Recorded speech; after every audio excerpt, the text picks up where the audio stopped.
Hello and welcome to BWI, and today I'm bringing to you the Smackdown live results and review and overall what I thought about it.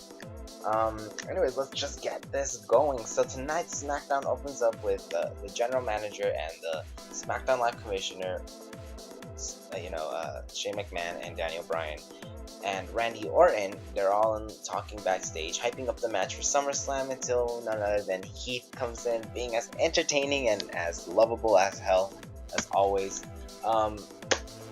So anyways, he comes in with this big basket and it says to Bob, my condolences, and he's like, no, it's for my boss and whatnot. Anyways, he was trying to do the typical thing of earning a SmackDown Live contract. After Raw didn't go so successfully, he went to SmackDown trying to get a contract. If you did not see last week's SmackDown, he was gonna be offered one, kayfabe, but didn't get it. Again, kayfabe. But anyways, so then he's there, and eventually Randy comes up with an idea until we're cut off there with the intro, to which we're taking after that intro to the ring, where the Miz is standing by with Maryse, and she's doing her introduction for the Miz. God, I love Maryse. She's so hot. She's my favorite all-time diva. Anyways, though, anyways, we're there for Miz TV, sorry, and of course his guests are Dolph Ziggler and Dean Ambrose. Pretty solid way to open up the segment. So Miz was about to do his introduction for his show until Dean Ambrose, as always, interrupts. And then Dolph Ziggler comes out, to which they lay a war of words, and it was just hyping up again SummerSlam match. The Miz again in the background. Not a bit surprised to see the Miz wasn't so much attacked in this segment, as he's always attacked by his guests. But anyways, showed why Miz was entertaining and hyped up Dolph Ziggler as a contender. But I don't really like it when Dolph talks on the mic as a babyface. I think it's cringeworthy for me. I like him better as a heel. But Dean to me looked more like a heel in this segment than Dolph. I don't even know if there's gonna be a heel versus babyface match, but to me, just Dean looked more like a heel. The way he just brought up things, I don't know. You guys tell me what you guys think. But anyways, moving on from that, we get another thing going on. We go to a commercial break, to which we come back to see we get the tag team match, a 12-man tag team match with the team of the Usos, American Alpha, and the Hype Bros taking on the Vaudevillains, the Ascension, and Breezango. The tag team match was pretty cool. Had everybody being showcased, but even though the match was pretty cool, I don't think that it's the right way to just launch all of your tag teams at once. Not pretty cool, not pretty recommendable, but because we saw what happened with Divas Revolution, where they just launched teams and all of the women into the ring at the same time. We don't want to repeat that. But anyways, it had the team of the baby faces, that being the Usos, American Alpha, and Hype Bros, winning the match after American Alpha dropped Aiden English on his head for the win. So after that, we go to commercial break, and before that, we go to backstage with Dean Ambrose. He's like not looking happy after Dolph. Forgot to mention, Dolph attacked Dean this time, returning the favor from last week. So then he didn't look too happy. But he's gonna face Eric Rowan. Then Eva Marie's spectacular debut. This has to be one of the great storylines of WWE. Well, one of the good storylines of WWE right now. Having Eva Marie just kind of scare her way out of things and, prevent herself out of things. So everyone was wondering, what was going to, prevent her this time. And I heard a couple suggestions. Well, read a couple suggestions in articles, some saying, she was going to flash, somebody was going to flash the camera in her face and she was going to be blinded. The boos are going to, hurt her ears. There's another one, but I forgot which one it was. Oh, her makeup squad. Anyways, though, as you suspect, Eva Marie did not compete and she was scheduled to take on Naomi that had a pretty cool, you know, pretty cool entrance, new, a new theme, which is just her remix of her old theme, new entrance, new gear, new everything, and it looked pretty cool. Feel the Glow entrance. Anyways, though, Eva Marie did not compete though, due to the fact that there was traffic. So her voiceover, was saying, "Allow yourself, to be dazzled," and all that crap. And he was like, "For Eva Marie will not be competing because traffic." And JBL's like, Eva should fire her driver because whatever. And yeah. Anyways, after that, we get a look between Cena and Del Rio, hyping up the match for later on in the night, which was gonna be John Cena versus Alberto Del Rio. More on that later on. But AJ Styles, about to say AJ Lee. Whoops. AJ Styles, of course, also hyping up the match for SummerSlam.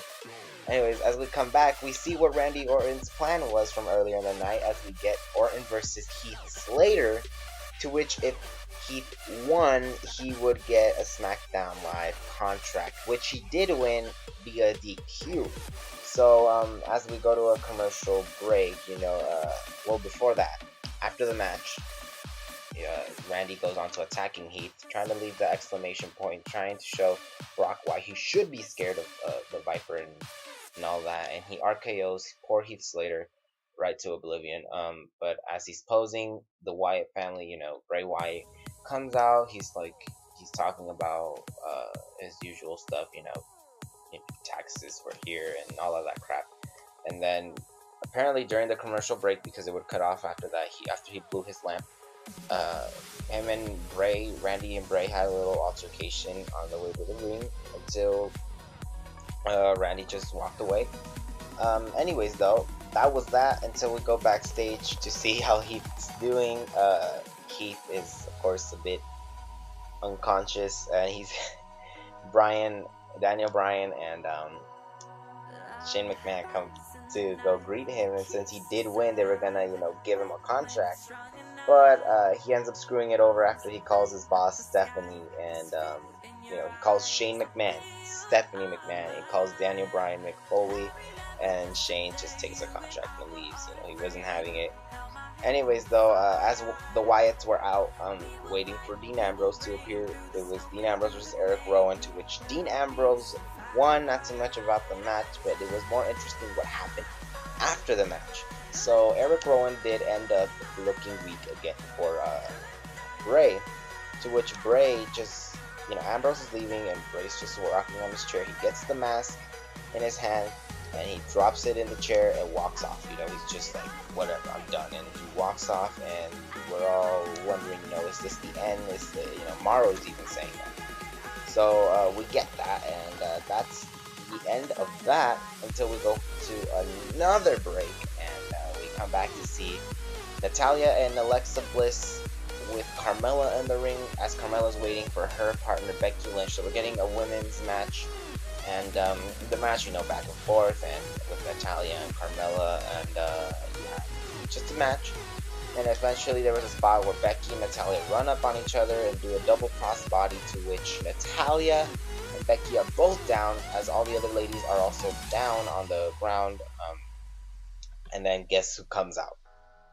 Right when everything's wrong for everybody, Eva Marie's entrance music starts up, and she's, the announcer's hyping her up again, and she's out there, she's posing, she's like looking to go and do something about it, I guess.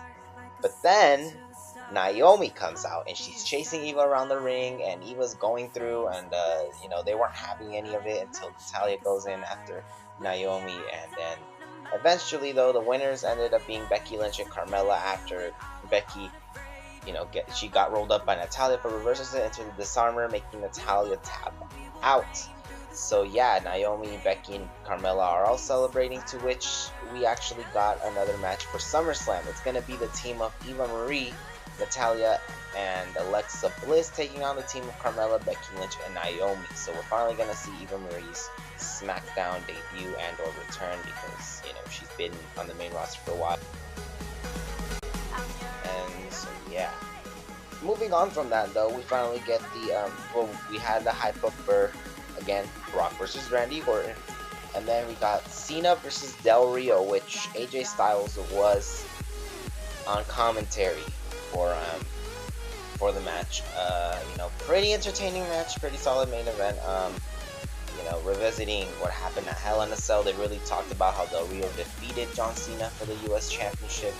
And then, you had AJ Styles talking crap about Cena, saying that he's done, he's over with Cena, calling, I don't know who he called a rookie exactly. I think it was BBL, I don't know. He called one of the commentators rookie. And, anyways, Cena ends up winning for the AA as he always does with his Super Cena gimmick. And then AJ comes in, he's like, I'm done with this. He comes in after the match as Cena standing tall. He comes in, hits him with a phenomenal forearm, drops Cena, and gets a big reaction from the crowd, like heat from the crowd. Styles takes it to the mic and says that he's done about hearing about how John Cena is the future and now how he goes through it and all that. And Styles saying that he wants to be the new face that runs the place, and he'll be it when he beats John Cena at SummerSlam on Sunday. Most fans are booing AJ, and AJ says that Cena love for WWE is great because he's going to make his passion his prison. AJ says Cena's time is up and his time is now. As AJ drops the mic, he's about to leave, and he was about to, just walk away, but then he's about to hit Styles Clash, to which Cena reverses and puts him into the AA and drops him. Cena's music hits, he stands tall, and he walks over to the Tron, to which he was like, oh no, that was, I think, after. So then, anyway, Cena goes, and he's standing tall, and then he gets the steps, puts him near the ring, and grabs AJ and puts him, through the AA, another AA on the table. Then Cena walks up and goes to the little ribbon area, the Timetron, the Minitron, and he's hitting the SummerSlam, saying, I'm gonna win, he's gonna win. So Cena stands tall in the end. But anyways, yeah, that was that for SmackDown. Gotta say, I liked it more than Raw, believe it or not. I enjoyed it a bit more than Raw. Gotta give SmackDown probably a B minus. Better than last week, better than the last couple of weeks. We're finally getting the hype up for SummerSlam, but the only thing that's stopping it is the fact that they did it a bit too late. Again, still the tag team division is not their strong suit right now. Their women's division is looking pretty great. Yeah, Cena versus AJ Styles, pretty cool thing to have that on SmackDown. They need it. And so yeah, tell me who are your picks for SummerSlam. If you guys want to comment down below, who do you have for SummerSlam, your predictions, your results. I'm gonna do a prediction video tomorrow with my good friend Sebastian from Sebastian's Gaming, as well as a Raw vs SmackDown. So stick around for that. And until next time, like, share, subscribe, do all of that good stuff. And until next time,